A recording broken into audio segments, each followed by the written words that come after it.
ಸರ್ಕಾರದ ಮಾನ್ಯತೆ ಪಡೆದಿರ್ತಕ್ಕಂಥ ಸಂಘ.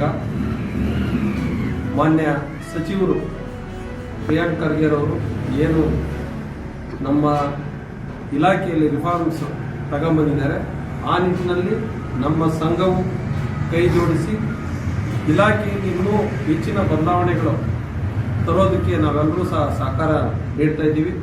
ಆ ನಿಟ್ಟಿನಲ್ಲೇ ಈಗ ಬಂಗಾರಪೇಟೆ ತಾಲೂಕಿನಲ್ಲೂ ಸಹ ಒಂದು ಸಂಘವನ್ನು ರಚನೆ ಮಾಡಬೇಕು. ಎಲ್ಲ ಸ್ನೇಹಿತರಿಗೆ ಅವರು ಆಸರೆಯಾಗಿರಬೇಕು. ನಮ್ಮ ಜಿಲ್ಲಾ ಸಂಘದ ಜೊತೆಗೆ ಕೊಂಡಿಯಾಗಿ ಕೆಲಸ ಮಾಡಬೇಕು ಅನ್ನೋ ನಿಟ್ಟಿನಲ್ಲಿ ನಾವು ಇವತ್ತು ಸಂಘ ರಚನೆ ಮಾಡಲಿಕ್ಕೆ ಬಂದಿದ್ದೀವಿ. ನಮಗೆ ಸಂಘದ ಏನು ಪದಾಧಿಕಾರಿಗಳು ಇವರೆಲ್ಲರೂ ಸೇರಿ ಒಂದು ಅವಿರೋಧವಾಗಿ ನಮ್ಮ ಜಿಲ್ಲಾ ಸಂಘಕ್ಕೆ ಹೆಸರುಗಳನ್ನು ಸೂಚಿಸಿದ್ದಾರೆ. ಈ ಹಿಂದೆ ಇರತಕ್ಕಂಥ ನಿಕಟಪೂರ್ವ ಅಧ್ಯಕ್ಷರಾಗಿರ್ತಕ್ಕಂಥ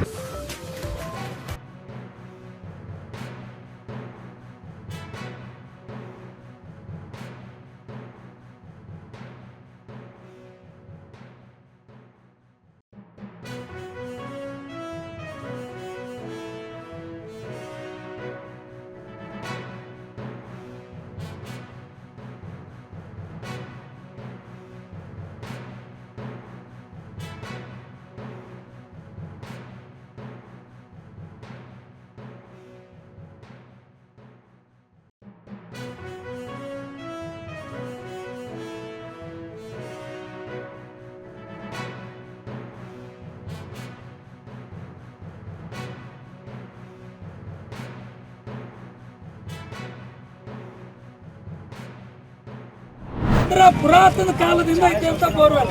ಅವಾಗ ಊರಾಗ ನೀರಿಲ್ಲ, ಇದೇ ಬೋರ್ವೆಲ್ ಅಂತ ನೀರು ಈಗ ಬೋರ್ವೆಲ್ ಮಾಡ್ತಾರೆ.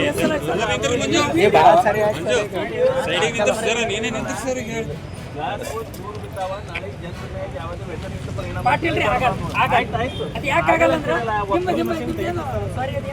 ಬ್ಲೆಸ್ಸಿಂಗ್ ಏನ್ ಮಾಡ್ತಾರೆ, ಅದು ಹಿಂಗೆ ತಿರುಗ್ತಾ ಹೋದಲ್ಲ, ಅದು ಪ್ರೆಷರ್ ಹೊಡೆದು ಹೊರಗಾಗ್ತಂತ ಯಾವುದೂ ಇಟ್ಕೊಳ್ಳಲ್ಲ ಒಳಗಡೆ.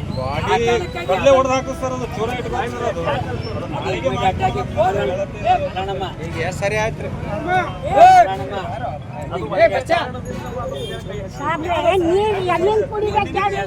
ನೀವು ರೊಕ್ಕ ಖರ್ಚು ಮಾಡಿ ಹೊಸ ಬೋರ್ವೆಲ್ ಹಾಕ್ರು ನೀರು ಬೀಳಲ್ಲ ಸರ್. ನಮ್ಮಲ್ಲಿ ಅದು ಕೂತಿಗದ ನಮ್ಮೂರಾಗ ನೀವು ಮನೆ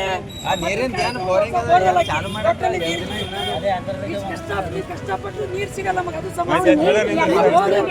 ಆ ಬೋರ್ವೆಲ್ ಇಮಿಡಿಯೇಟ್ ಆಗಿ ಚಾಲು ಮಾಡ್ಕೊಡ್ರಿ. ಅದು PDR ಅದಕ್ಕೆ ಬೇಜವಾಬ್ದಾರಿ ತೋರ್ತಾರೆ. ಕ್ಲಿಯರ್ ಆಗಿ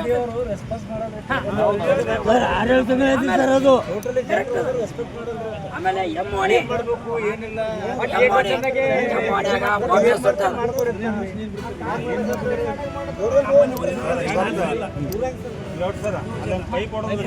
ನೀರು ಸೀದಾ ಬರ್ಬೇಕಾಗಿ ನಾಳೆ ಬರ್ಲತ್ತಿಲ್ಲ.